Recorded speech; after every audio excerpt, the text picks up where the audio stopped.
Thank you. Thank you all very much for coming this afternoon, and welcome to all those who will be watching this on video on the internet in the future, which is many more people, as we've always seen. My pleasure to present today on a kind of a different topic. I do wish to show that the Baekdu-daegan Trail Guide, the guide to hiking Korea's Baekdu-daegan mountain trails, has been republished. The second edition is just out, fully updated by Roger Shepard, the great hiker, and I do have copies if you want to see a copy afterwards if you're interested in the mountain hiking, or see my website for availability. Now then, as we are proceeding in a series of lectures about Korean Buddhist history, starting from the beginning last year and moving up through the centuries, and I've told you before that we see 4 different golden ages of Korean history, 4 different times when Korea has been rich, strong, prosperous, spiritually creative, advancing in philosophy and civilization on all fronts. 4 golden ages, of which the current era in South Korea is the 4th of that. This is the first golden age. My last few lectures have covered the early stages of the first golden age, about how it really became Korea's first golden age. The first one runs from 600 to 800, and this lecture today is about the very peak of the golden age, the first golden age, of how it reached its highest initial point in about 750 AD. Just 50 years before the fall begins, but still 150 years into the first golden age. Korea has been unified by the end of the 600s in a big civil war. The 3 kingdoms become one kingdom, Dongguk-sa, and the northern part of Korea and Manchuria become Balhae kingdom, about which we don't know much. But Dongguk-sa, we have many records and many results. And this here today is kind of a supreme point of architecture, sculpture, carving, and spiritual conceptualization of making a sacred site. Some of the highest point that was ever reached. It's about the Bulguk-sa temple and the Seokgul-am cave temple. And I have so much to say about Bulguk-sa at the beginning. We might not even get to Seokgul-am by the end, but let's see if we can. But if we don't, I'll make it part of my next lecture coming up next year. But this is a big, big topic, actually. Only 2 temples connected together. These are very famous places, been well known ever since Westerners took an interest in Korea. By the end of the 1800s, these were known as sites: the magnificent Bulguk-sa temple, this front area, and the incredible Seokgul-am cave. Both of these are among the most photographed, most pictured items of Korea when you're showing about Korea, about traditional culture, anything traditional and even ancient artistic accomplishments on websites and such. These photographs like this of Bulguk-sa are so common. And it seems like virtually everybody has taken this photo, especially in the autumn season. So many tourists and such, and on so many websites. And they're very well known. But their deeper meanings, the way that they're constructed and why, the meaning of their various monuments and placements and architecture, are little known, I think. Not many people really understand this. And there's a profound spirituality based in this architecture and arrangements. So let's see.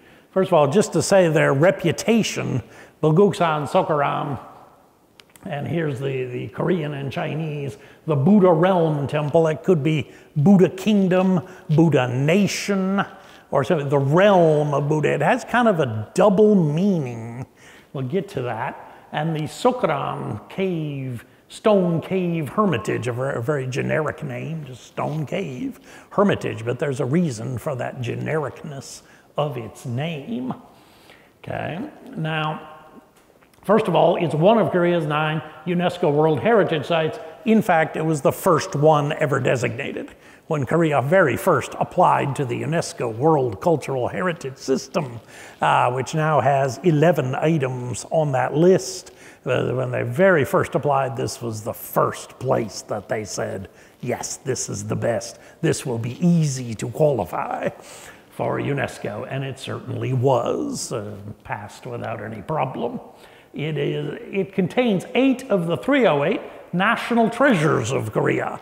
Korea has a system, an official system, national treasures. 308, I think that's actually raised by now. I might be out of date. It might be 312 now, but this system was started by Japanese colonialism, the colonial authorities, and inherited by the Republic of Korea, which has continued the system, and these 300 plus items designated as the very supreme treasures of the Korean people, the Korean nation, and out of that, 8 of those treasures are here in Bulguk-sa and Seokgul-am.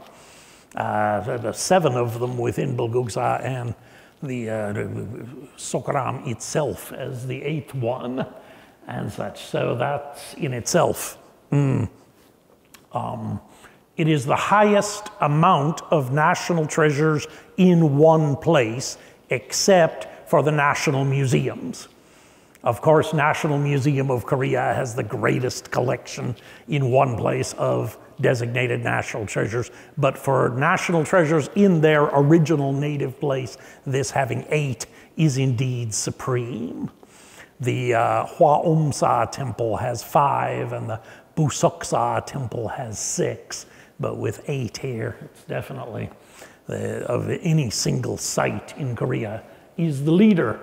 It's one of the 21 grandest Buddhist temples. This is my own list. You can see it on my website from the front page. 21 temples that out of maybe 10,000 temples in this country, this rather small country, and amazingly, 10,000 Buddhist temples, 21 that are the greatest in terms of both historical importance and tourist interest, you know, the photogenic aspect, the beauty, the impressiveness of its campus and its treasures, whatever.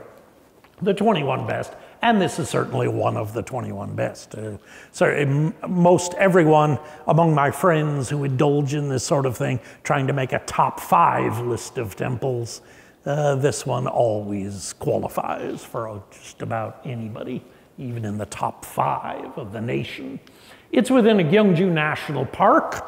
Korea has 22 beautiful national parks, and Gyeongju National Park has 8 different sections, and this Toham Mountain area, including this temple, is one within the Gyeongju National Park area. It's on Tohamsan, which is Earth Treasure Mountain. More about that later. The Earth Treasure Mountain at 735 meters in altitude, the second highest mountain in the Gyeongju area. It's the best preserved of all the ancient Buddhist cave temples. It has the most authenticity, although it's lost some of its architectural authenticity, as we will see. It is the most authentic to let us know the grandeur of what ancient era Shilla dynasty to early Goryeo dynasty, what a temple would really look like and how it would function. Okay, and the Buddhist cave temples, the Seokgul-am, definitely the best preserved of all of them in the world. Out of all the caves of India and China and Central Asia, the Buddhist stone caves, this is the best preserved one in the entire world. And there's one good reason for that I will mention later when we get there. It contains several unique individual artworks, not just great artworks, but some that are perfectly unique. that are no place else in Korea and never been done in the world, in other Buddhist countries, whatever. We'll show this, okay? And the Gyeonggu-bonsai, it is a district headquarters temple now that it has returned to being a real functional Buddhist temple in modern times. It became the district headquarters for the entire Gyeongju area as the most important temple, so the 11th district. Okay, Bulguk-sa itself, monumental architecture, a unique kind of architecture that's really nowhere else, with the upper pavilions, the gallery ways, the stone bridges going across, the foundations that we'll get into in detail. Simply to study Korean ancient architecture, this is the very best site, the most evocative. In the winter, even beautiful landscapes really in all four seasons. It's everyone's favorite in the autumn especially, but like even in the winter after a fresh snowfall, extremely photogenic and giving a spiritual impression. From above, you get kind of a good sense how it's laid out. And the principle here is Korea basically has two kinds of Buddhist temples in architecture layout, two basic kinds. And the first one is very rare, used to be much more common, but very rare. It's called the palace-style temple. It's essentially flat, on flat land in regular square courtyards, each courtyard having a holy shrine building and possibly a pagoda in the courtyard, but fairly flat in structure and regular angles, rectangles, and squares. This is basically based on the Chinese model, and most, at least of the lowland great Chinese Buddhist temples were built that way. And we believe that most of the Korean Buddhist temples built in cities in the lowlands were built that way originally, but with the Neo-Confucian Revolution of 1392, those temples were wiped out, most of them, and were removed from the cities, dismantled. So we don't have them, but it'd be square and regular and flat land. And the other style of Korean Buddhist temples is mountain temples, built on the slope of a mountain. And Koreans tended to not disturb nature more than necessary. Large boulders or giant old trees were generally left there, or where they originally were, and the temple just built around them.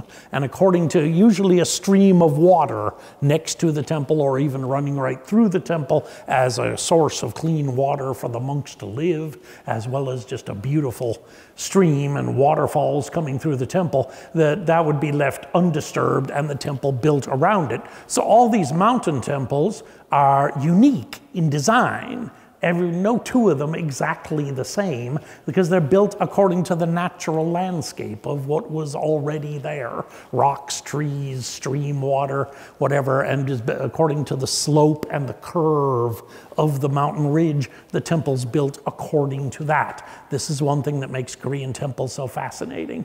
There are thousands of these mountain temples with different layouts according to the natural landforms that were there. Now this shows both of those characteristics, both of them. It's a unique combination. It's clear that they wanted to make a palace-style temple, as was already built in the middle of Gyeongju, places like Hwangyongsa that I showed you previously, and other such temples in more the city center of Gyeongju, were flat and square-shaped, very regular, very geometrical, but this was actually built on a mountainside. So the Koreans actually created flat land, probably by dredging away, cutting away the rocks and such, making flat place down here, which is unusual. They don't usually do that. They just build according to the natural landform, but this is down lower, if you can see that. That's lower than this. This is higher, and this is much higher up here and a little bit higher here. They're irregular in height, but they did sculpt it out just enough to make this a perfect rectangle with the Daeungjung in the center and two squares and a square courtyard here and here, another one here, another one here, and a small square up there, and then having stairways and gateways connecting them to make it kind of like a palace-style temple in its regularity and flatness, but kind of like a mountain temple with the different levels and the scaling back. So it's a combination of both styles.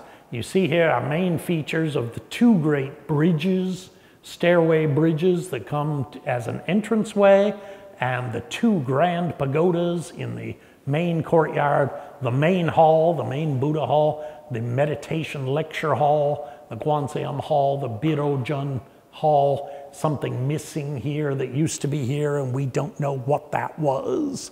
Nobody knows what that was. There's various speculation of what it should have been, but we don't know exactly. So they've left that honorably blank with just foundations and never rebuilt it. And here the Amitajun hall that's very special of the Western Paradise and such. This is a new complex built in the back for monastic residents.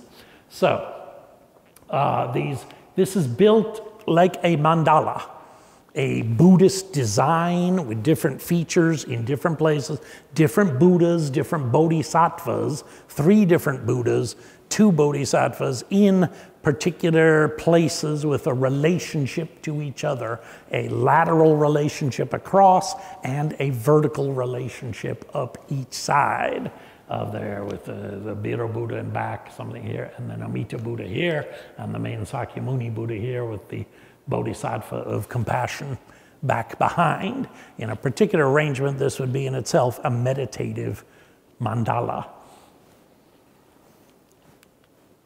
The entranceway is very beautiful. I only included this one photo just to save time, but it's a long entranceway. It takes 10 minutes to walk through from the front gate. You pass over 2 bridges like this, and through beautiful ponds, a little stream, and a waterfall, and lots of ornamental trees. The original garden and entranceway was lost to history when the temple was ruined. As I'll show you, this was reconstructed this way in the 1960s, started, and by now these trees are very mature and it's looking very beautiful. It's also a field out near the beginning, a little hillside, is stocked with about 100 cherry trees brought by President Park Chung-hee from the Jinhae area and planted around there. So for cherry blossom season at the end of March, this is one of Korea's best paradises at the beginning to just walk around through the 100 different cherry trees planted in front. But this walkway, it has a symbolic and spiritual meaning as you are traveling from the ordinary world, the mundane world, the secular world, traveling out of that and passing over several barriers of water, pass over water systems on bridges and getting closer to the realm of Buddha, to the spiritual realm. Most temples are designed with a nice entrance pathway like that through a various system of gates.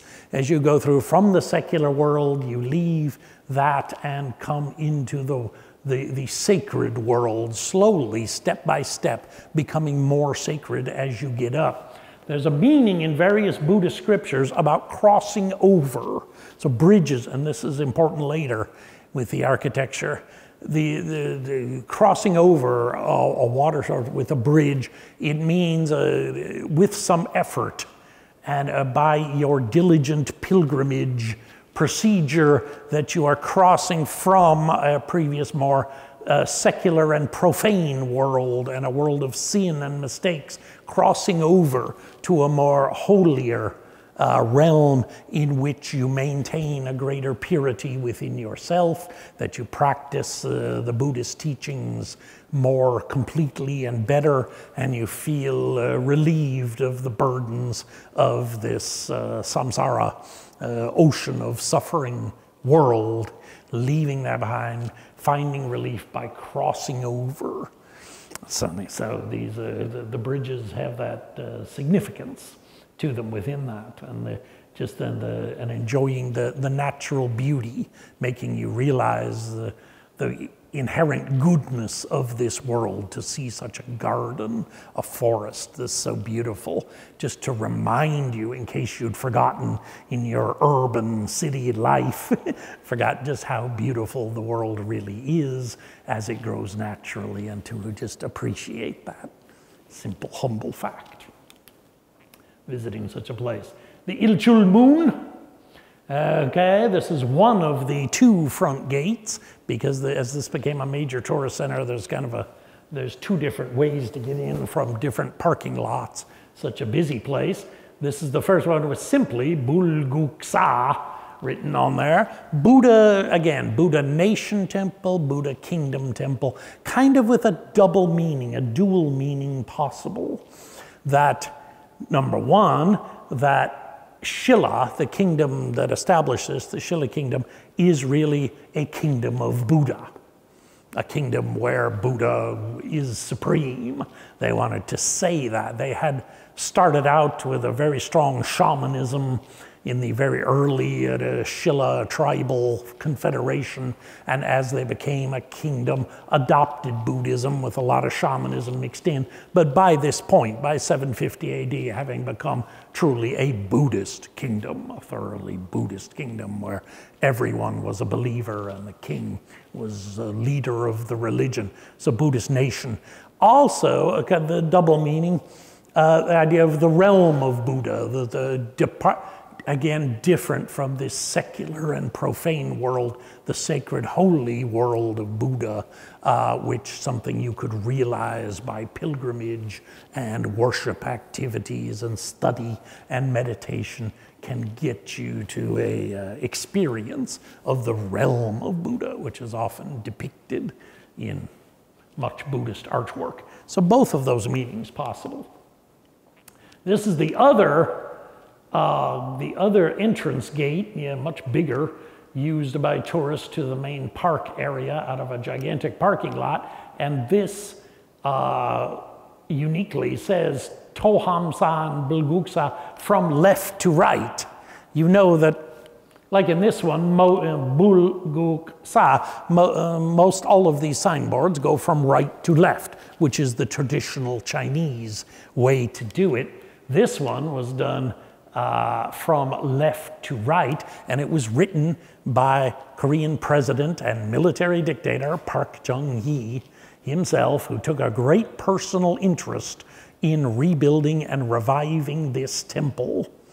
I've talked about him before and what he's done on some other other occasions. He was, starting in the 1960s, taking these old Buddhist temples, which are really just in a shambles after centuries of neglect, after Buddhism having been illegal for 600 years, 500 years, Buddhism being virtually illegal and monks living in poverty in these mountain temples, and then the Japanese colonialism taking over and partially refurbishing some Korean temples, but not too much. Then the Korean War causing terrible damage around the nation, and President Park took a personal interest in as he was rebuilding the nation, in also reconstructing some of the greatest Buddhist temples of Korea and doing important things like from the expressway.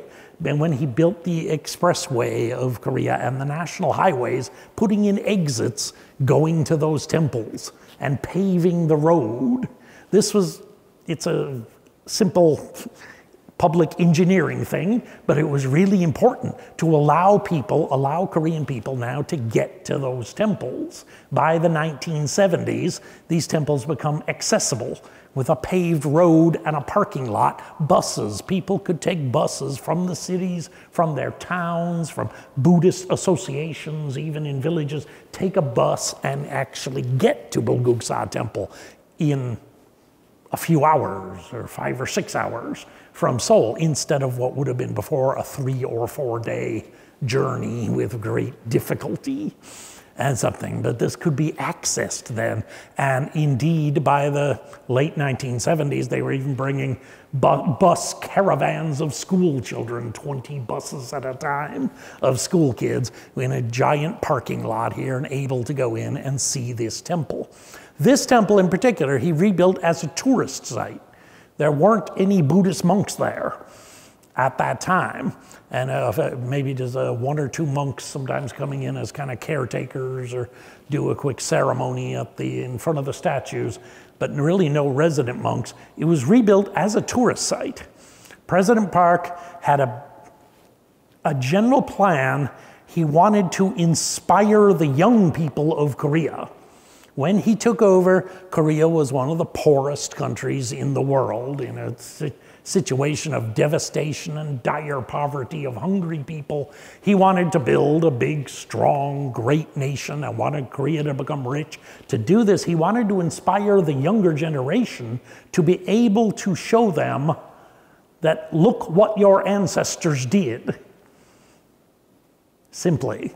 And he did this with Buddhist temples, but also Confucian shrines like the Dosan Soan and palaces here in Seoul, other than the Hwasong Castle of Suwon, places like this, religious and secular, that he wanted to show the young people, look, your ancestors did such amazing things. Look at this Bulguk-sa temple. Look at this architecture. We did this more than 1,200 years ago. Just to say to the young people, look, we were not poor. We were not always poor. We were not devastated and just a depressed loser of a nation. Look, we had a golden age. Your ancestors built this, one of the greatest Buddhist temples in the world.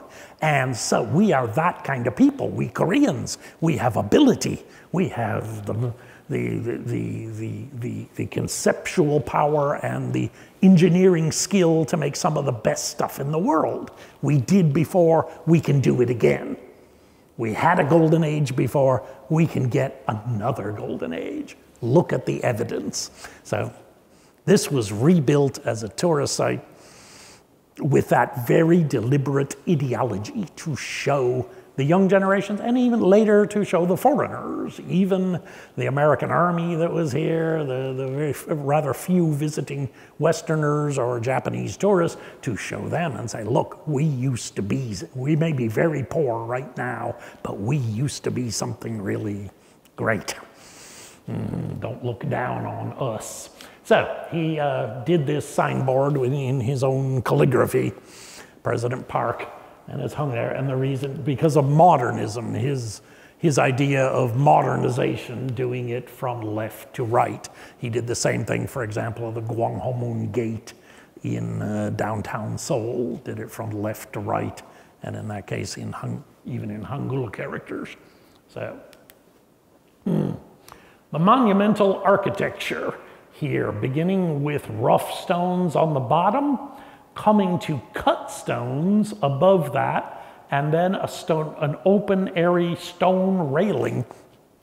Think of how difficult it is simply to carve that out of very hard granite, these round railings, and make them perfect. And set up a fence railing would have been so much easier to do it with wood or with bars of metal, as is usually done, but carving that out of granite on this, and then this upper gallery way with kind of brick and more regular shaped cut stones, smaller square cut stones in here, and then the wooden structure, superstructure above, where the humans actually walk around and work, and then the roof lines and pavilions at the top. It gives a feeling of heaviness at the bottom and then increasing lightness going up. And from the bottom of just rough, large boulders, seeming like nature itself coming up out of the earth, manifesting nature, and then cut stones, but modified by humans, and then well-cut stones, expertly carved stones, to show a real human artwork perfection. Then the wooden stuff, that's all the realm of humanity. So manifesting upwards towards heaven with this crudity at the bottom coming from the earth. and a very solid looking structure. Here, see how these are just rough boulders that they found and left uncut with no cutting. At the very bottom, just rough big boulders they had and just piled them on top of each other to make this, made them fit. Things like this, you see how that fits very exactly in there. It probably took quite a while to figure out which ones to put on the bottom. It really took some time and some calculation to shore this up. The reason for this whole massive wall is to make the inner courtyard flat. Otherwise, you know, they could have left it. It was originally a sloping, but they cut this away and shored this up to make a flat courtyard inside with this massive holding. Then here, these kind of rocks at the top that more very exactly fit, and then these cut rocks cut like this. You see this detail in here, how it was carved and cut to fit exactly the jumbled natural rocks and really make a transition from pure nature to human intervention to purely human artwork in a transitional way. This also made for a great stability. This is doing like this kind of cutting, a traditional Korean construction method. It's called gurengijil style construction, and it's a distinctive ancient Korean way. It makes for a great stability then, that even though there are earthquakes, and Korea doesn't have really big earthquakes, but occasional shakes and such, the 3 or 4 Richter level at worst usually, but even with good strong earthquakes happen, and this is not damaged, it's not shifted. It makes a very actual strong foundation that endures for 1,000 years. And this, on the sideway, this is considered also a bit of genius. The roadway slopes down on the side, this pathway. The galleries are up here, and by putting this as a slanted thing here with the different levels going from 2 layers, distinct layers here, and slowly turning it into 1 layer here, you get a feeling of elevation, a feeling of smooth. It doesn't feel like you're really changing from first floor to second floor or whatever, a smooth progression upwards. It gives a good psychological eyeline effect. Generally, the aficionados of Oriental architecture regard Bulguk-sa as one of Korea's very supreme accomplishments, along with a few points of Gyeongbok Palace and a few other sites. Just one of the very best examples of genius, excellent, well-conceived architecture. This is attributed to Mr. Kim Dae-sung. It is said by legend, supposedly he's the one who designed this, who thought it out and directed the workers and made this temple created. Kim Dae-sung means gold and big, great wall, big wall. Now there's a reason for this. I'll say this, and it's not referring to the front wall of that, but it's interesting that that monumental front castle-like structure goes with his name, Kim Dae-sung. He lived 700 to 774, or possibly died a little earlier. This is unclear and controversial. Chief Minister of Unified Shilla Dynasty, like Prime Minister under the king. He got it by hereditary position, the son of the previous Prime Minister, Kim Il-rang, okay, and during the reign of King Sundok and such, and then Hyeosung, which is only a 5-year reign, and Gyeongdok, maybe the last king under when Korea was great. After Gyeongdok, things, the golden age started to go downhill, head towards collapse. Okay, now this is him. There's a very interesting story about him that is multiple parts in itself. Would probably make a great movie if they haven't done this yet. Supposedly, At first, he was a very poor boy, born as a poor boy to a poor family with just a small piece of land, and had an unusually flat forehead, kind of high and flat forehead. And so other children laughed at him and such, and he was called then Daesung, Big Wall. Big Wall as for that, had that nickname because of his high flat forehead. And it was just a very impoverished family, born in 690, supposedly. His father died either around birth or when he was very young, so he was fatherless. He lived only with his mother on a small piece of land, said to be 108 pyong. And 108 is a holy sacred Buddhist number, so that's part of the story. 108 sections of land, 108 pyong. His mother was named Gyeongjo. He worked for a wealthy lord named Bogan. As a little boy, just like 7 years old, 8 years old, he would go out and work at the house of the rich man, just like trimming the bushes, you know, cutting the grass, a little gardening work, whatever, just a little 8-year-old boy, just to get a 1 coin every day so that him and his mother could eat. And that's all they could do. Okay. Then a monk named Jonggae came by the rich man's house, Bogang's mansion, came there, Jonggae asking for donations, gonna hold a 6-wheel bubhue, kind of Dharma assembly at the Hungnyeongsa, one of the earliest and first Buddhist temples in Gyeongju, once a great temple, today just a site of ruins. But gonna hold this big Dharma assembly, so looking for donations. They donate for the Buddha. Bogam, the rich man, he came out and he questioned. He said, why should I donate to the Buddha? For what reason should I give up some of my wealth? And Jonggae Sanim, he preached to him that if you donate to the Buddha, it will bring you spiritual blessings and also earthly blessings. Anything you donate, you'll get back 1,000 times more as blessings from the heavenly realm of Buddhism. You may know that today there's a whole lot of Christian preaching and sometimes Buddhism and sometimes others of prosperity gospel. If you give money to the church, then God will make you rich, which is often very criticized, and it's kind of actually a really terrible and polluted sort of doctrine, but it's rather popular these days amongst our people, especially in the United States. Many such people, and this is a bit like that. Monk Jung'a was saying, if you donate to Buddha, you'll get some great reward.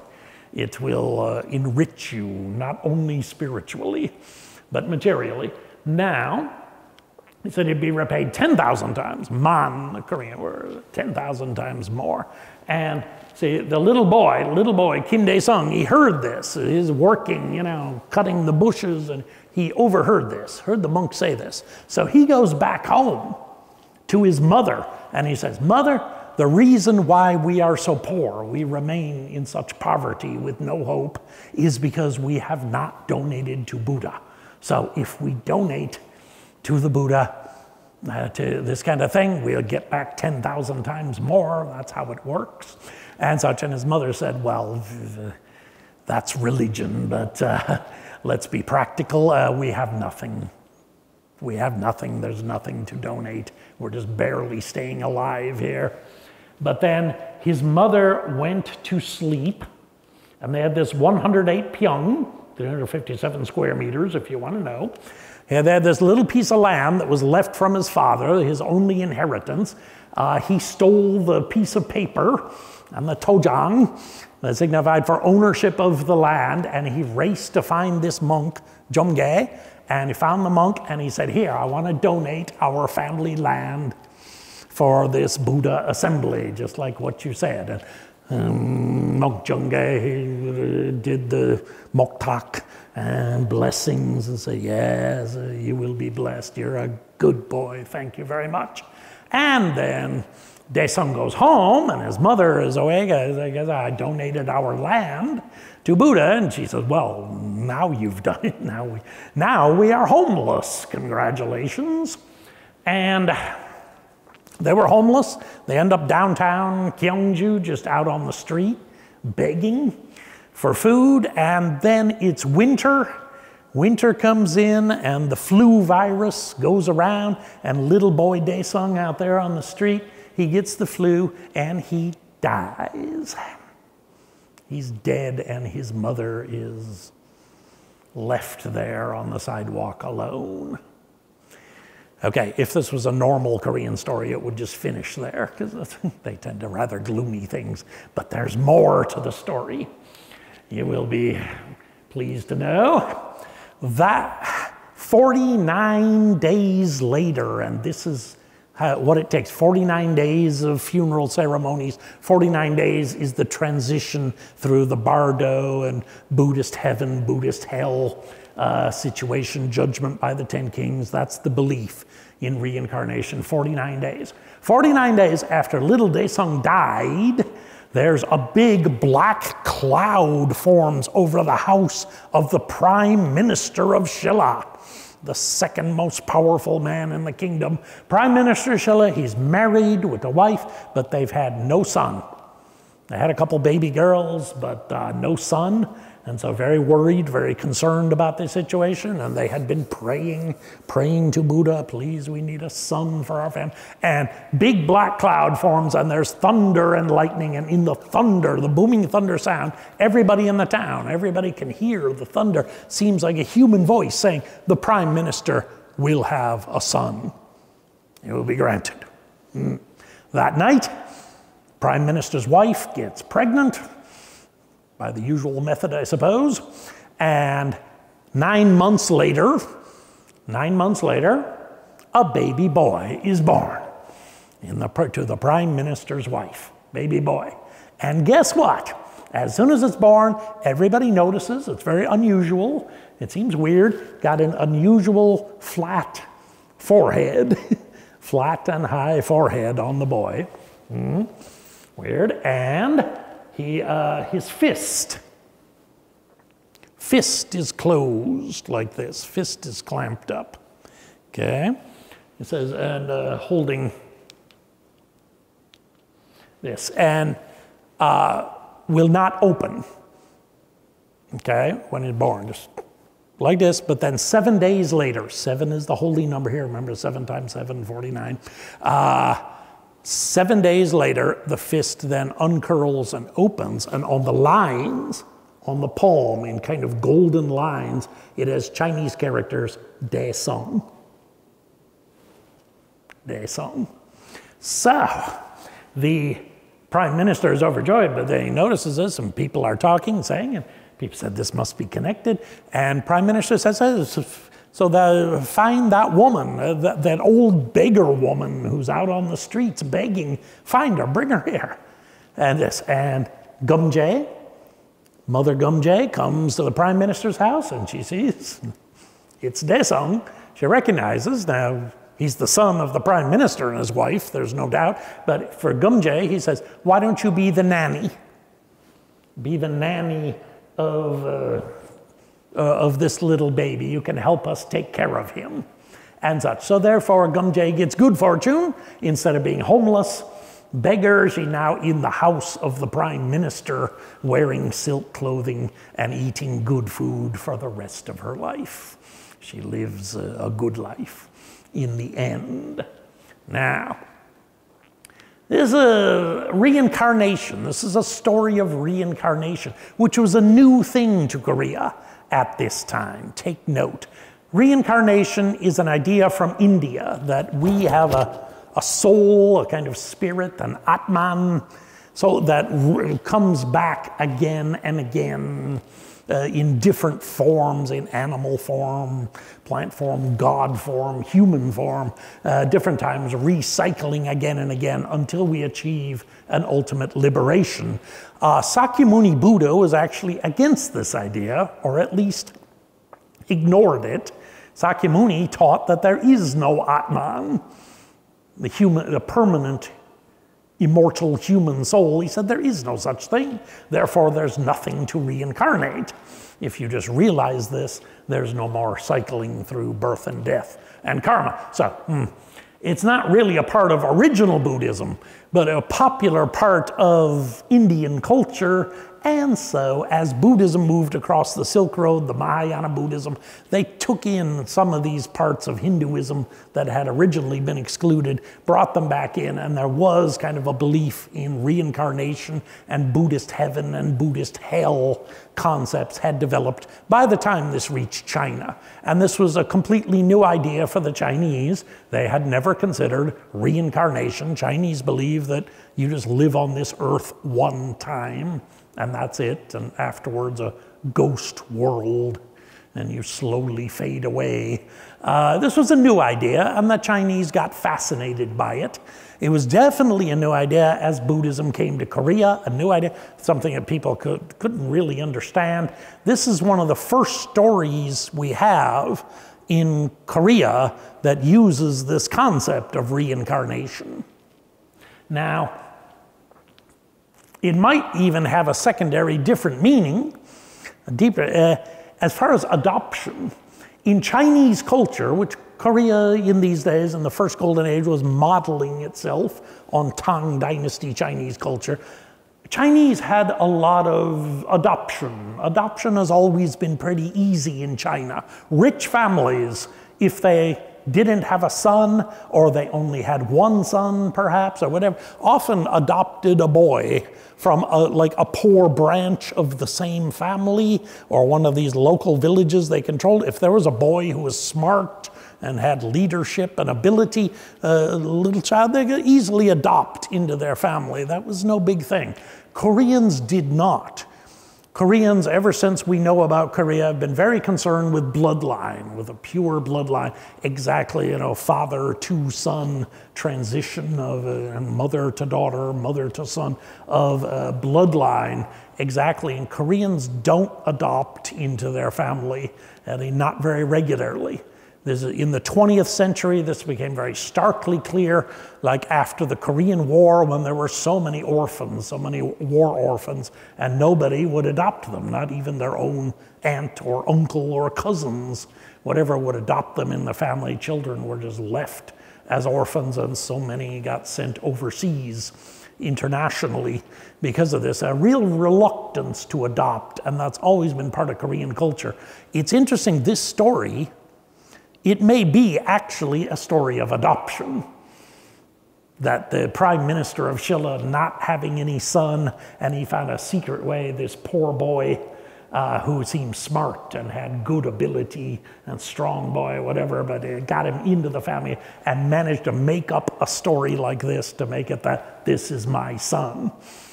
This is my son. No adoption? No, there's no adoption. Of course, he didn't have poor parents. No. He's my son, by using this kind of story. And this may be the secret meaning of this story in there, and leads us to think about issues of really who is your family and who isn't, and how people are connected by karma, often in strange and mysterious ways that we struggle to understand. So there's that meaning. There's also in those days, a cult of Mirok, the Maitreya, the future Buddha, especially into the Goryeo dynasty of Korea that came next. This Mirok, the future Buddha, Buddha to come. And there was kind of a cult of people praying to Mirok to have a baby boy, and that he would be some kind of avatar, kind of a semi-incarnation of Mirok, my son. Often sons of rich people often think that there's some kind of divinity in God, and this would just make it worse, this kind of idea. This may have had something to do with that too, kind of a Buddhist manifestation seen through a process of reincarnation. Also charity, there's also a theme in here of charity towards others, of karma, as Gonam practice, as a practice to Gwanseum Bosal, Bodhisattva of compassion, to give charity, to be kind to others. The idea of the little boy giving a donation and then being rewarded. He got killed quickly by a virus, but then becomes the son of the prime minister, really upgrading. And his mother, due to his son's virtue, by doing this, his mother ends up has a couple of hard years, I guess, out on the streets, but ends up living in the prime minister's house in luxury, getting paid back karmically for kindness, including the prime minister and his wife inviting her there as a kind of kindness themselves, and everybody reaping good rewards. If we are good to each other, long-term good results end up for everyone, including Bulguk-sa. So, all this in this story. And there's more to the story. Little Daesung, when he grows up and becomes a teenager, just 16 years old, he's rough and wild, like many young men, boys, enjoys hunting. And he goes over to Tohamsan Mountain, the eastern holy mountain of the Gyeongju area, the Earth Treasure Mountain, which it should be a sacred mountain, so there really should be no hunting. But he goes there with his friends, and he hunts, and he shoots a bear, and he kills the bear, and then he makes camp with his friends there in the Jiangsu Valley. And Jiangsu means immortality, long life, immortal life, longevity valley. He goes to sleep and has a dream, and in the dream, the bear comes and reproaches him and says, "Hey, I'm a bear. Why did you kill me? Why did you kill me here in a sacred forest, a sacred mountain?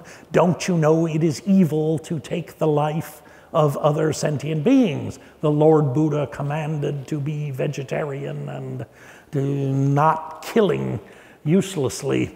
And Daesung in his dream is just terrified and said, "Oh, please don't kill me, don't kill me. I'm so sorry, I repent my ways, what can I do?" And the bear said, "Build me a temple to commemorate my spirit.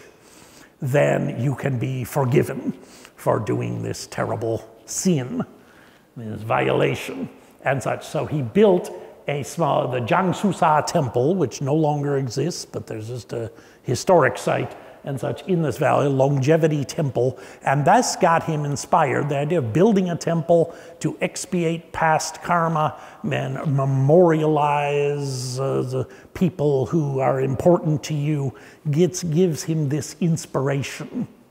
Some years later, his father dies. His father, the prime minister, dies, and according to custom, as long as is qualified, he becomes prime minister of Shilla. This was a hereditary positions.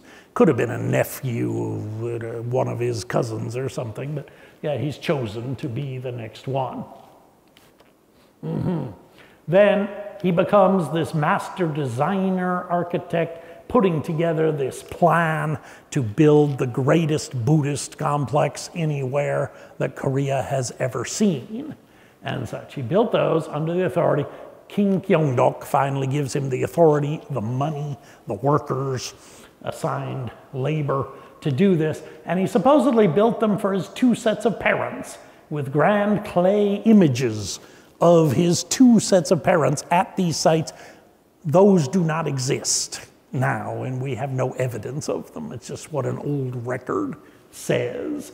But these were supposedly built, the Bulguk-sa temple, which was open and public, and everybody would know about it, grand ceremonies publicly happening, built for his parents in this life, the prime minister and his wife, okay? And the Seokgul-am cave temple, way up high on the mountain, hidden, private, secret temple, built for his previous parents, his dead father and his poor woman mother, Gumjae, built up there for them and such as a secret thing. So then again, a kind of duality between publicly honoring your parents in this life, secretly honoring the karma of his previous parents who had got him to that position through there. A double meaning. Now, another legend concerned with this, and a rather sad one among several. Supposedly, from the Baekje kingdom, Mr. Asadal, that's his name, Asadal, that's also the name of an ancient Korean capital of Gojoseon kingdom, but probably not the same Chinese characters, not the same name, but Asadal. He's brought from Baekje. This is significant. Baekje is what is now the Jeolla provinces, the southwest part of Korea. They were a great enemy to Shilla for hundreds of years, fighting along the Baekdudaegan mountains, separated, fighting against each other as enemies, trying to conquer each other. The southwest part of Korea, southeast part of Korea. Then finally, Shilla was the winner of that, together with Tang Dynasty China, attacking Baekje together, attacking Goguryeo to the north, and winning against and forming the unified Shilla country. So still a divided country, still the Baekje people feeling bad, feeling like conquered people and resentful, but also Baekje having a reputation for the most beautiful art. That before this time, before the Civil War, Baekje made some of the greatest Buddhist artworks that we have seen. The sitting contemplative Midok Bodhisattva that's in the National Museum, 2 of those, and the Baekje incense burner, Hyangnyo, which I showed previously in a lecture here. Such really great, beautiful artworks. The people of Baekje have always been considered very artistic and the best at artistic creations, and still today. It's still said by Koreans that the people of Jeolla-do are artistic, where the people of the southeast, like Daegu to Busan, are more industrial and tough guys and army generals and tougher, but people of Jeolla are more literate, more tending to be poets, novelists, and great artists. And like in Gwangju, the capital of the Jeolla region, Gwangju City, they hold now the Korean Art Biennale, is held every 2 years of modern art celebrated. It's still known as an artistic place. So this is significant that Asadal is brought from Baekje as the greatest artist. This is the early signification that even there in Shilla Kingdom, people knew that Baekje were better artists and such, even though Baekje had been conquered like 75 years before this, still, but he got a guy from there. Also it shows a bit of unity, a bit of unification. To make the very best, greatest temple of the Shilla Kingdom, they bring in somebody from the old enemy, the conquered people, to do the artwork, a great honor, and such, a kind of helping to unify the nation in that spirit. However, his wife, Asanya, he's Asadal, she's Asanya, Asa's woman. His wife, they were known to be very much in love and kind of inseparable, loved each other terribly. Asadal was called into the temple to do this work, which took years, took several years of heavy, 7 days a week working on the stone carving and realizing these genius pieces you're about to see. And his wife was waiting for him and became terribly sad and terribly lonely. And she went to the temple, but not allowed inside. In those days, women were considered as unclean, impure in a sense. And when something like making a Buddhist masterwork, artistic, woman not allowed to be there. The man had to stay chaste and pure and no sex, no love, and just do his work and could not see, no women allowed in the premises. It was kept pure. And other religions, Christianity and Islam, have similar traditions about holy work and such. Now, so she was waiting and waiting outside the temple and growing in despair. Then a Buddhist monk came by. A Buddhist monk saw her and perhaps a bit deceptively, or not sure intentionally, told her that there was a pond over here by which she could see the reflection of the mountain. The pond would reflect the image of the mountain upside down, but then you could see the temple from there.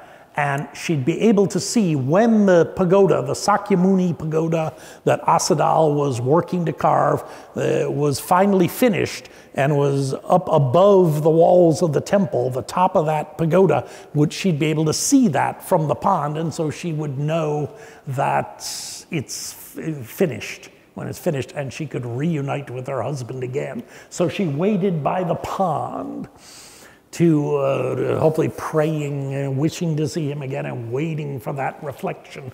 But the reflection did not come, although she could see the mountain, but could never see that pagoda being finished. And finally, in just utter despair and breaking down, crying over this loneliness, she looked in the pond and she saw Asadal's shadow, his kind of spirit shadow, in the pond, and she thought falsely, she was wrong, but she thought it meant that he had died up there at the temple, and so his spirit was appearing in the pond. And so she threw herself into the pond, ran in the pond, and drowned and died. Then Asadal, soon afterwards, finished his great work at Bulguk-sa temple, and he had heard his wife was waiting for him, so he came out of the temple, finally released after 5 years of work, and came down, and he heard about this, came down, found the pond there, and looked, and his wife was gone. She had drowned and sunk in the pond. But then he looked and he saw his wife's image in the pond. Again, a shadow reflection like a spirit. He saw that in the pond. And so there was also a stone, a large stone, rose up out of the pond, a granite stone, the kind of thing that he usually worked on. So he took that stone over on the bank and carved it into a statue of his wife, trying to make a statue of his wife out of that so she'd be permanently remembered. But as he carved, no matter what he did, trying to make his wife's feature, it became as a statue of Buddha, which made him realize in a kind of enlightenment and the futility of all human attachment. And then he, having completed the statue of Buddha, went over back to the pond, saw his wife's shadow image in the pond, and jumped in to join her. And he drowned and died in the same pond and joined her to the Buddhist afterlife. A sad story of love and devotion, and a tragic ending of two lovers. This is Asadal with his carving the Buddha statue and his wife's image reflected in the pond, and that's him first of all building the Seokgul-am thing. This is the actual pond today, so it's said to be that pond and such. Here I went and visited there and such, and this is Toamsan Mountain, and around there is where Bulguk-sa temple is, and the mountain is reflected in the pond this way. If you stand there, this is how this legend developed, and this is what they say is carved by Asadal. It's certainly carved from around that time, probably. It has been weathered much worse than most Buddha statues. Most statues in the Gyeongju area made around this time are still in much better condition than this. Some of them we'll see in a future lecture. But this one's so badly eroded, and people attribute that to the tragedy, the tragedy of this whole story, that it was just more transient than most statues, supposedly, of his wife as Buddha. So, and for this reason, the Seokgul-am, this most magnificent pagoda of Korean Buddhism, this is called the Muyeongtap. This is just another name for it that people have always said for the last 1,300 years, called it Muyeongtap, and no reflection. The pagoda that didn't give any reflection in the pond to survey his wife. That has kind of another meaning, a bit of a deeper meaning of spirituality, a pure spirituality of this pagoda, representing the Buddha himself, ascending up energy, ascending up towards heaven that leaves no shadow, no reflection on this world, a pure spirituality disconnected from this earthly realm. So it can be taken that way in a more spiritual sense. Now then, still with Kim Dae-sung, Prime Minister Kim Dae-sung, while yet another story, another legend of this, while he was carving the last pedestal capstone of Seokgul-am, of the Seokgul-am cave temple, completing the final work, and such. It broke into 3 parts, and indeed there's a crack, a 3-way crack in that final dome piece you can still see today. He broke in 3 pieces, and it was supposed to be the supreme capstone. He was enraged, angered by this, and then fell asleep. And in his dream, a heavenly spirit came and repaired it, showing the kind of the blessings of heaven for this kind of project. It repaired it, but there's still those cracks in it today. Gave birth to this lesson. He supposedly burned incense to that spirit, held a ceremony at the south pass of Tohamsan Mountain, which is now called Hyangnyeong. He died in perhaps 768, although others say 774, and they say that the government finished this in 774 instead of him. Other sources say that he died in 774 and the government finished it 6 years later in 780. None of this is really clear. As often we have kind of contradictory sources. I don't want to give you an idea of the geography of this. This is Gyeongju City. Gyeongju City, the ancient capital. Down here, Nangsan, and Nangsan, the central mountain, the south mountain, the west mountain, north mountain, and the east mountain, by far the biggest. This is Tohamsan. This whole kind of semi-range, this mountain here, another big mountain here that actually has a different name, Hyeojaksan Mountain, I think, and over here, a kind of a back mountain area of several different peaks, ridges, and valleys. This whole thing, known as Tohamsan, are regarded as the East Holy Mountain. The palace of the king, the original palace, the Wolsung Palace, right here, and the Hwangnyeongsa Temple right up here, which was supposed to be the new palace, but became the greatest temple. So this whole thing was downtown Gyeongju, capital of the Shilla Kingdom, and still Gyeongju City today. But we are told that by 800 AD, just after this period that I'm talking about right now, there was 1 million people in this entire valley. 1 million people, and this might have been like the 5th largest city in the world. It was a major trading city along the end of the Silk Road. And certainly the biggest city in the world was the capital of China, Xi'an at that time. This might have been the 5th biggest, along with 1 million people in this whole general area. Today, there's only maybe about 150,000 residents here. Anyway, this is all that, the general landscape. This is the South Mountain, Namsan, very sacred, holy area. And this temple we're talking about is right here.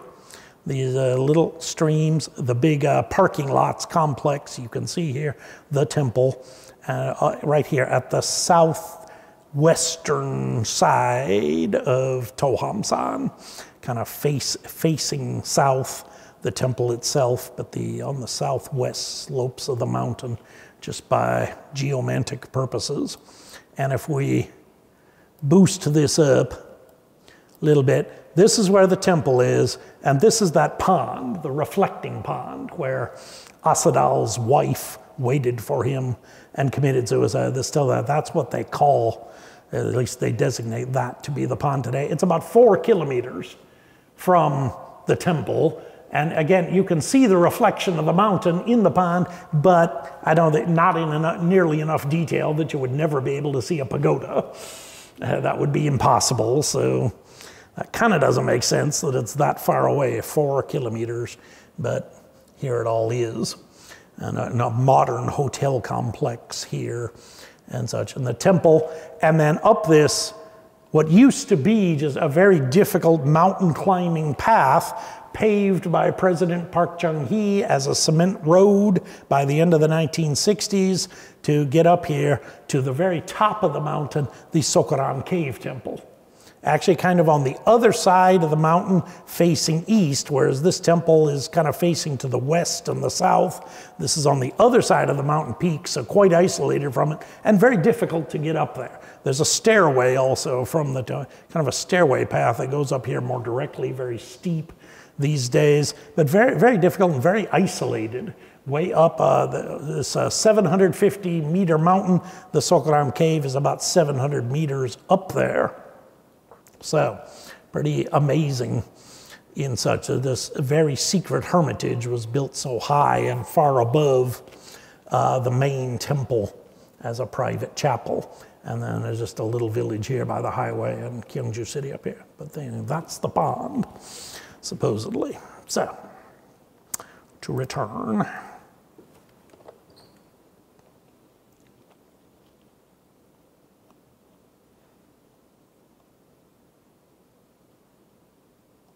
Now, this became, we're not sure if Bulguk-sa was intended for this purpose or not. We don't have an exact record, but it does seems to have quickly become that, if it wasn't intended, to be one of the Hwaom Shipjal. The Hwaom Shipjal, now refer please to my last lecture on Master Wisang, about this, about the implantation of Hwaom Buddhism, bringing it from China, importing to Korea by Master Wisang, who founded some very great temples at the end of the 600s. He died by the year 702. You can remember, and Bulguk-sa here is built 750, so an entire generation later. And such. But Master Wisang had brought in the Hwaom temples, and he had hundreds of disciples that he led to enlightenment in Hwaom Buddhism, but he had 10 disciples who were the best, the chief disciples. And each one of those 10 formed a school of Hwaom Buddhism after Master Wisang's death, each one at one of the greatest temples of the nation, either that they started, such as Hwaom-sa or Hei-in-sa, or temples that Master Wisang had started, such as Bulguk-sa. Okay, and these became the 10, as far as these that we know, established. And Tohamsan Bulguk-sa is now thought by scholars to be one of those. It's kind of a new revelation. 30 years ago when I started studying this, nobody had made that connection. But just in about the last 20 years of scholarship, they have established that it was intended as a Hwaom school temple, and its architecture reflects that, and it was intended to be one of the Hwaom Shipjal. We know now that Master Pyo-kyun is one of Wisang's top 10 disciples. He taught, after Bulguk-sa was finished, he was the main teacher there, teaching Hwaom Buddhism there. So this is known. Also, Master Shinrim, another Hwaom master of that time, was known to reside up at the secret Seokgul-am cave temple. And also later, the monk Hangna of more magical powers is also associated with both of them. They lived there. So it had a great history of early masters immediately serving there. And during the Goryeo dynasty, it remains as one of the Hwaom Shipjal, one of the great temples of the nation, officially recognized by the king of the Goryeo dynasty, even though it kind of reflected as the Buddha nation temple of Shilla kingdom, but yet still remained one of the great temples. However, the Mongols, Genghis Khan, and such Mongol armies invading Korea during the 1200s burned Bulguk-sa and massacred the monks there, killed the monks. And part of the significance of that was the monks of the temple were the only ones who knew about the secret cave temple. Way up there on the mountain, near the mountain peak, with just a little mountain trail going up there. Nobody knows about this, was kept secret, kept private. Only the monks knew how to go there, knew about it. The Mongols come in and kill the monks and loot the temple of many of its treasures, but not all, as we see. And the knowledge of the secret cave temple is then lost. The Mongols never went there, got there, and it just remained lost. And slowly the forest grew over it. And it was lost to human history for 700 years. As far as we know, nobody went there, nobody went in there. Maybe a few mountain climbing farmers might have seen it, but for 700 years, it is lost. Now, It was partially rebuilt in the 1300s, the Bulguk-sa ruins, partially rebuilt and tried to reestablish it as an ongoing temple, but it was not so important as before. And then the Imjin invasion of the Japanese, they also came there and burned what had been rebuilt, and once again looted the remains of the temple. And it's a sad history, really a lot of destruction. Seokgul-am, lost in the forest, not attacked by anybody.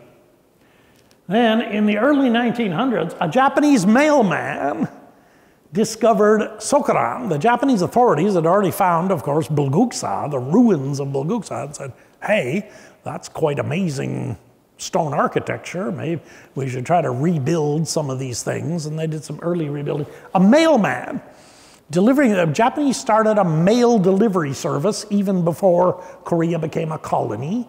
After 1900, they were doing modern mail service, and there was one mailman assigned to Gyeongju City area, and during the week he delivered mail, but he took a real interest in mountain hiking. He loved mountain hiking, and he loved to go into the mountains and find these old Buddha statues and pagodas all over Namsan and the other mountains, this rich cultural history just out there in the forest, much of it abandoned and lost. He loved to find these things. And he said that one day while he was delivering mail in some village, he was talking to the old village people. Some old grandfather of the village said, oh, yeah, you know, way up there by the peak of the mountain when we're gathering mushrooms or whatever, we saw there's some kind of stone Buddha up there in some kind of cave.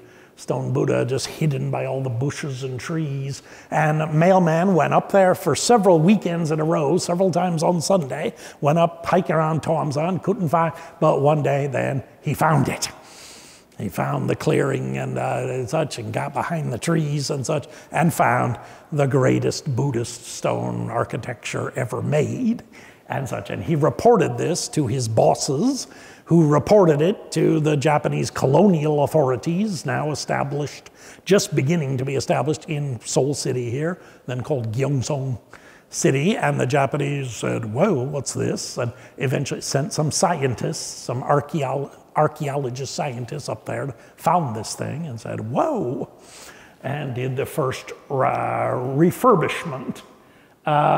They rebuilt some part of Bulguk-sa temple and also made the Seokgul-am cave and clarified a mountain trail to go up there, refurbished, and allowed some monks to live there. This is what Bulguk-sa looked like when the Japanese discovered it around 1910. As you see, utterly ruined, but still a few wooden structures left here, and the roof still maintained from the, maybe from the Japanese repaired after the Imjin War, but pretty much an abandoned and ruined, barely perceptible of what it once was of this stone structure work. But this is still the same original stones that are there today. They did the first repair work on it, and they made mistakes. They did some of the reconstruction wrong. Park Chung-hee, dictator, president, the father of modern, rich Korea, industrial Korea, 1960s and 70s, as I said before, accomplished major restoration, decided to totally rebuild both sites, put up paved roads and parking lots and such, so that people could really see this, and made it as tourist sites, intending tourist sites, again, so that the young people of Korea could be proud of their heritage.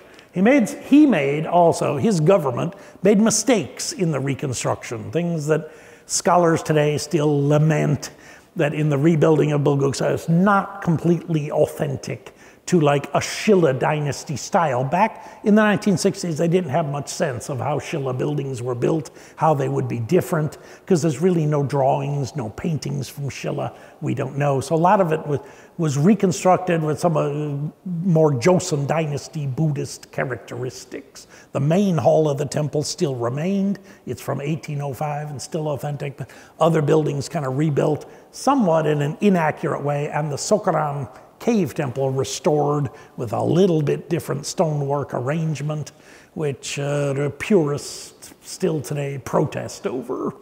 Even though it's a magnificent, both of them are magnificent sites as they were, but people do protest about inauthenticity. Now again, from above, the arrangement, we're going to go through and talk about each different special feature of this. The stairways to the front, the grand entrance gate pavilions here and here, and the main halls and arrangement. Out here in the front, the main stairway divided like this, probably just to be for going up on the right and coming down on the left. Probably no great spiritual meaning other than that of a central division and such, but a double stairway going up. The Blue Cloud Bridge, the Cheonggeol and Baekgyeol White Cloud Bridge. The Blue Cloud Bridge here, White Cloud Bridge, again, a spiritual ascending to heaven idea. The color blue, like the blue of the sky, Cheong, always been a holy color, but even more holy, white, the white of the clouds, the white of pure sunlight, very holy color to the Koreans, so more holy. The upper stairway, the white clouds, and then this gate is the gate of purple mist. Purple being a royal and mystical color, and purple mist, purple fog. It's supposed to be an utter mysticism, a mystical experience beyond human description. So climbing, this is definitely an ascent to heaven. Getting to the main courtyard, to heaven, to the Buddha heaven, the highest Buddha heaven. There's 33 steps in total. Going up here, 33 Buddhist heavens. Still today, they ring the big bells in the early morning 33 times for the 33 Buddhist heavens. They're the big bell ringing at a temple, and here, 33 steps going up here. So you're ascending through the Buddhist heavens, through the pure blue, the azure blue, and then ascending through the white clouds, and finally you arrive at the purple mist. The purple mist, which gives you entrance to the realm of Buddha, the Bulguk. Okay, going up the purple mist gate, and so just looking straight on them with this, the fixed architecture of crossed beams there and the rough stone stuff over there. And looking from the top, looking down on a raining day, I got this, is looking at what it looks like to be leaving there. And this is from the side. This goes over, the first step at the top goes over a kind of an arched gateway. There was originally a stream of water running through here, a small artificial stream of water. When it was reconstructed, that was not included because it was afraid that the water would undermine the foundations here and make it eventually collapse. So they left it dry. But originally a stream of water going over there. So again, the idea of both a stairway ascending to the Buddhist heavens, but at the same time, bridge crossing over. The same crossing over theme I told you before, from the secular world crossing to the Buddha world. Both. So this is kind of ingenious and unique in Korean architecture and Oriental architecture. There's a stairway and a bridge with the double meaning of that. This is replicated, by the way, in the front of the National Folklore Museum. This gateway is replicated on the front of the building. You can see the National Folklore Museum here in Seoul at Gyeongbok Palace. Okay, you pass through there into the main hall and you get to the Daeunjeong, the main hall of any temple. This is from 1805 and just only basically refurbished ever since then, but is essentially the authentic building with authentic architecture holding up this great roof and such, still from 1805, and is a great treasure in itself. It has this stone lantern in front of it, which is designated a treasure of Korea, and in very large characters, Daeunjeong, Great Hero Hall, Great Victory Hall, the main Dharma Hall for Sakyamuni Buddha. This is inside, okay, the Buddha, Sakyamuni Buddha in a teaching position. This mudra hand position is often used for Amita Buddha. in fact, teaching in the Western paradise. But here it's Sakyamuni Buddha teaching, and we'll show you why in just a moment, why he's teaching particularly. His two chief disciples, Ananda and Kashyapa, and the bodhisattvas of benevolent action and wisdom, the same two bodhisattvas at the top of the stairways here of this hall in these paintings, often as a pair. And these authentic paintings from 1805 and these great dragon heads coming out of the beams. This is again showing the front and this stone lantern, again radiating the teachings of Buddha in all directions, north, south, east, west, in an equal way. Show the spread of the Dharma teachings. It's a symbolic lantern, not really a true light-giving lantern. Here shows the interior of the main hall, quite charming. The ceiling, the rafters, really done in the old way, decorated with dragons. The dragon head coming out of here, and here a rather comical white, supposed to be a lion, probably supposed to be a lion. Back in old traditional Korean days, they had no idea what a lion looked like, but they just heard of it in the scriptures. And making this attempt, there's other kind of folklore aspects in the architecture around this, which make it very charming to see. Okay, looking up close at that funny lion on the dragon head and such good old traditional architecture.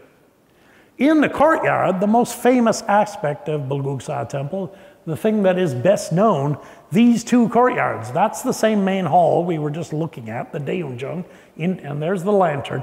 In front of them, two massive giant pagodas of the most utterly excellent design.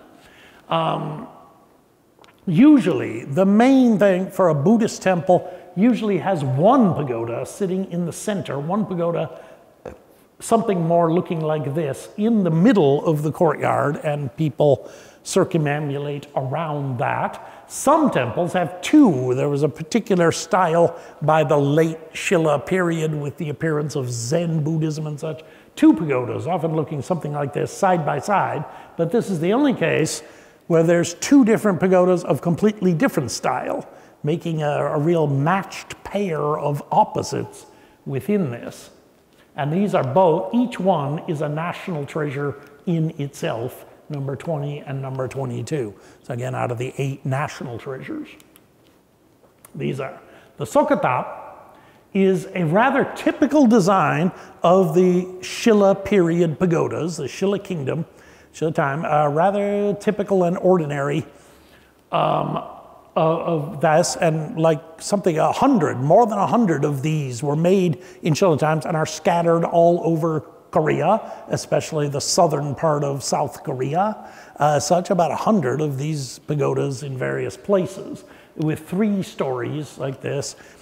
But this one is considered built in 750, later than some of the others. They'd started building pagodas like this in the 600s and such, and continued right through the 900s. But this is considered to be the best of all of them.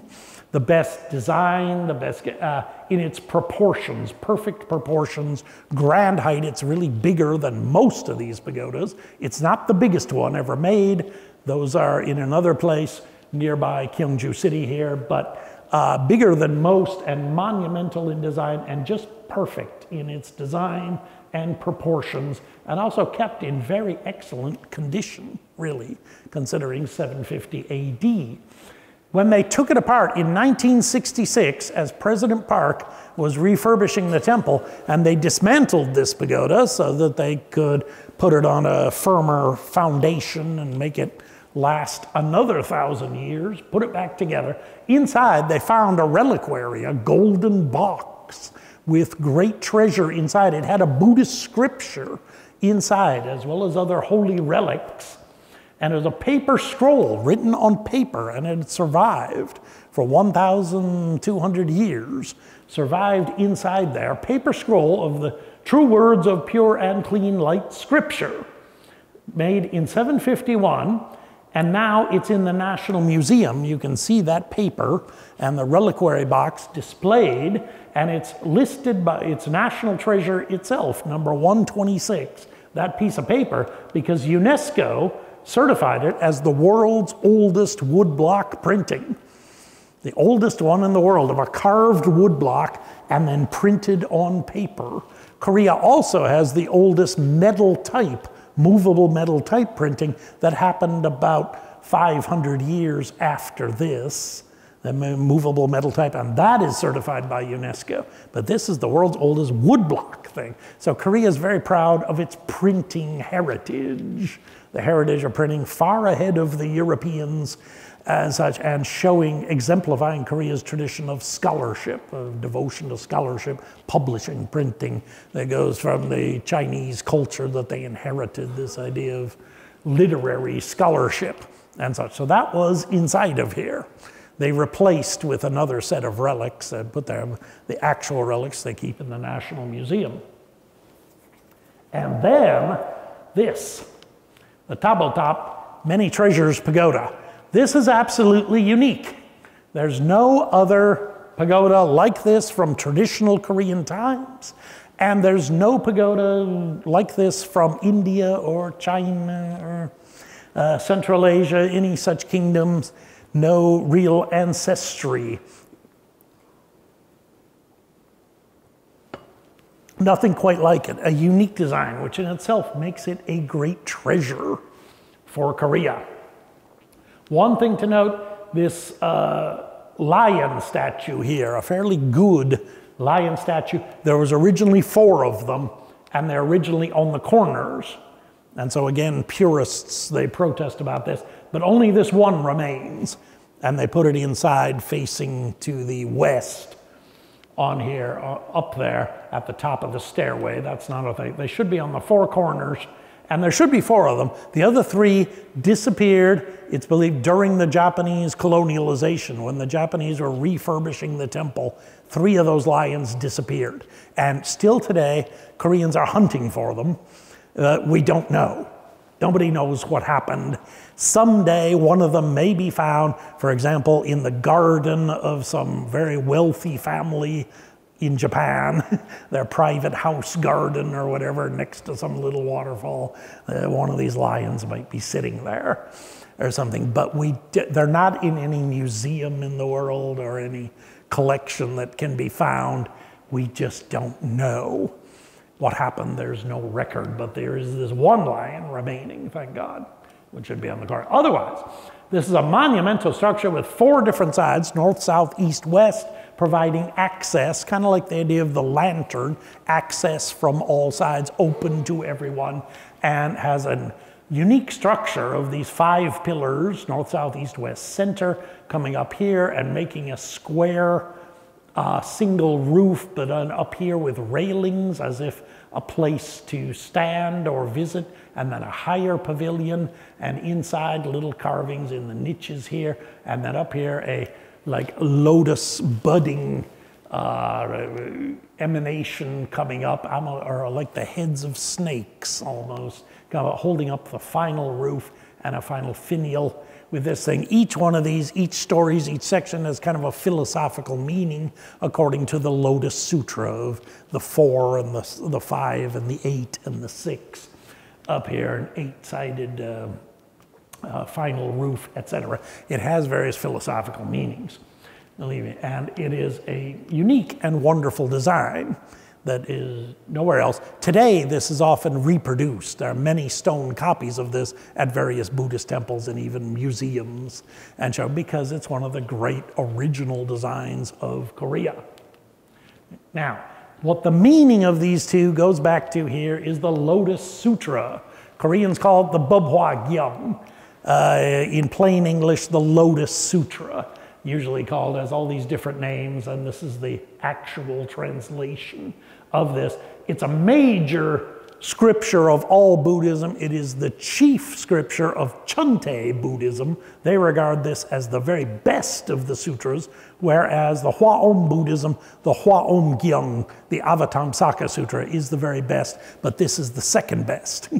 Second best level of all the sutras that are known here, and it involves Buddha teaching. It's very legendary Buddha teaching and a manifestation that happened during that, a kind of magical teaching on the Vulture Mountain, giving some of Buddha's best and highest philosophy.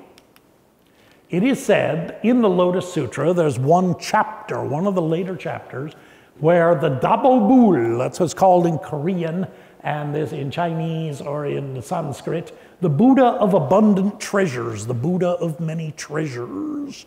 He appears while Buddha is teaching. He appears as a great pagoda, or some other version says that he's sitting on top of a great pagoda. Great pagoda rises up out of the earth, kind of the earth affirming the truth of what the Buddha is saying, making this great jeweled, beautiful pagoda. And the Buddha of many treasures either is that pagoda himself or he's on top of that pagoda. There's two different versions of the story, doesn't matter. But he had made a vow, apparently this Buddha, who's one of the cosmic realm Buddhas, usually not appearing on earth, but he made a vow to appear every time so as to verify the truth of the Lotus Sutra. Whenever anyone else beside Buddha would be teaching the Lotus Sutra, the Buddha of many treasures appears as this pagoda. This magical Buddhist pagoda, and the Buddha of many treasures sits here side by side with Sakyamuni, as Sakyamuni himself is preaching the Lotus Sutra, sits beside him to certify, verify the truth of what is being said, and that this is the highest and best philosophy. And you see all these deities, Hindu and Buddhist deities and such around there, bodhisattvas celebrating. And up here also. So that's the origin of this then, the origin of this design and such. This is the pagoda of many treasures. This is the other one, the Sokotap that I showed you first, the plain and simple, that is Sakyamuni Buddha himself. That represents the Buddha, and he is teaching the Lotus Sutra continuously. And this is the Buddha of abundant treasures manifesting to certify. Now, this has the kind of other meaning. So you see them side by side, kind of equal. This one is a little taller, actually. They're not equal height, but almost, and such, and side by side in that polarity. It is said then, in additional meaning, the pagoda of Buddha represents a pure spirituality, pure spirit, unadorned. And again, the idea of no shadow, no reflection from the pond. Pure spirit and kind of a spiritual energy ascending towards heaven, reflecting the energies of heaven. Whereas this descending from heaven, the blessings, the abundant treasures of the earth, the many things that we enjoy, the water, the trees, the mountains, the rock, the food, the plants, all the treasures of this world that we enjoy, the abundant treasures manifesting next to it. So human spirituality in a pure form, and the blessings that human enjoy, the goodness of this life and this world as it manifests side by side. It's also very easily seen in kind of Chinese Taoist terms as a yin-yang, yang pair, that this is more yang and masculine, more manly and hot and concentrated and yang in it, and this one is female, softer, more spreading out, more elegant, more rich in kind of a sensual feeling and such, an yang male-female pair. Also, it goes like that. There are multiple meanings that can be assigned to this structure and their placement. Also, modern scientists with the geometry and archaeological have measured the heights of the pagodas, the distance between the two pagodas, and the triangle made by these two pagodas to that Buddha who's inside the main hall, and it's perfectly proportioned. It's according to the golden mean of Greek architecture. It perfectly meets the proportions of 2 versus 3 on the sides of a triangle, as if the height of the pagodas, their distance from each other, and the 2 pagodas making a triangle into the main Buddha. It's perfectly geometrically arranged. So they calculated this. They had an advanced geometry to calculate the distances and the heights. Otherwise, it couldn't just be pure coincidence. It is made that way to be very pleasing to the human perspective. When you stand at the gate of purple mist over here and see these 2 pagodas in front of you, it has a perfect proportion of view of the 2 pagodas and then the Buddha hall in front of you at a perfect distances to make you feel perfectly comfortable and spiritual. All that meaning. I'm out of time. We're not even here yet, but we've already done this.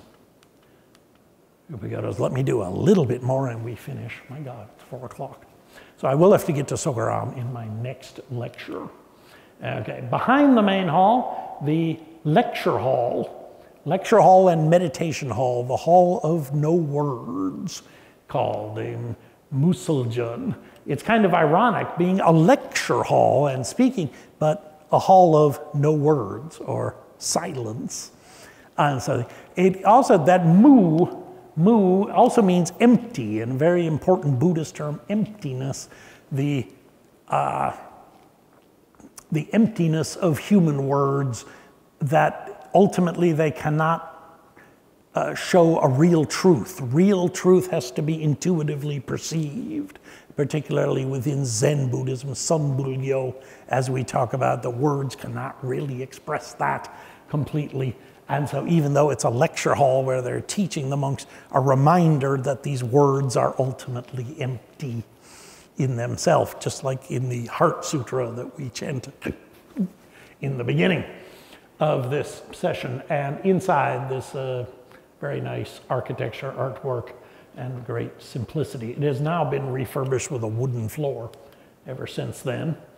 In the back, the Gwanum-jung, the hall of the Bodhisattva of Compassion. This is actually the highest pavilion in the temple, a very steep stairway, making you really work for it to appreciate it, with very high steps up a steep way that you have to climb to get to the world of compassion there in the back. This is a beautiful, lovely hall with a sweeping kind of a roof, and inside a modern artwork. This is not ancient.